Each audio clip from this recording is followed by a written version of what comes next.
পবিত্র ঈদুল ফিতর নিরাপদ ও নির্বিঘ্নে উদযাপনের লক্ষ্যে কিছু নিরাপত্তা পরামর্শ দিয়েছে বাংলাদেশ পুলিশ। বৃহস্পতিবার পুলিশ সদর দপ্তর এক সংবাদ বিজ্ঞপ্তিতে এই পরামর্শ দিয়েছে। এতে যাত্রী, বাস মালিক, বাস চালক ও বিভিন্ন পক্ষের প্রতি কিছু অনুরোধ জানানো হয়েছে। যাত্রীদের প্রতি অনুরোধ, পর্যাপ্ত সময় নিয়ে ঈদের ভ্রমণ পরিকল্পনা করুন। ভ্রমণকালে নিজের ও পরিবারের সদস্যদের নিরাপত্তার বিষয়ে বিবেচনায় রাখুন। চালককে দ্রুত গতিতে গাড়ি চালাতে তাগিদ দিবেন না। জীবনের ঝুঁকি নিয়ে অতিরিক্ত যাত্রী হয়ে বাসের ছাদে কিংবা ট্রাক, পিকআপ এবং অন্যান্য পণ্যবাহী যানবাহনে ভ্রমণ করা থেকে বিরত থাকুন। রাস্তা পারাপারের ক্ষেত্রে জেব্রা ক্রসিং অথবা ফুট ওভারব্রিজ ব্যবহার করুন। যেখানে জেব্রা ক্রসিং বা ফুট ওভারব্রিজ নেই সেখানে যানবাহনের গতিবিধি দেখে নিরাপদে রাস্তা পার হন। প্রয়োজনে পুলিশের সহায়তা নিন।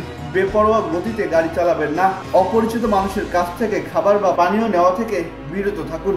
বাস মালিকদের প্রতি অনুরোধ, অদক্ষ, অপেশাদার, ক্লান্ত বা অসুস্থ চালককে যাত্রীবাহী বাস এবং গাড়ি চালাতে দেবেন না। চালক যাতে নিয়ম মেনে গাড়ি চালান এবং ঝুঁকিপূর্ণ ওভারটেকিং না করেন সেজন্য চালককে নির্দেশ দিন। ফিটনেসবিহীন গাড়ি রাস্তায় বের করা যাবে না। বাস চালকদের প্রতি অনুরোধ, অতিরিক্ত গতিতে গাড়ি চালাবেন না, ঝুঁকিপূর্ণ ও ওভারটেকিং করবেন না। ক্লান্তি, অবসাদ বা অসুস্থ অবস্থায় গাড়ি চালাবেন না। ড্রাইভিং লাইসেন্স সহ গাড়ির প্রয়োজনীয় কাগজপত্র সবসময় সঙ্গে রাখুন। বাসে অতিরিক্ত যাত্রী তুলবেন না। আঞ্চলিক সড়ক বা মহাসড়কে চলাচলের ক্ষেত্রে প্রয়োজনে পুলিশের নির্দেশনা মেনে চলুন। আহসান সাকিব, আকাশ জমিন, ঢাকা।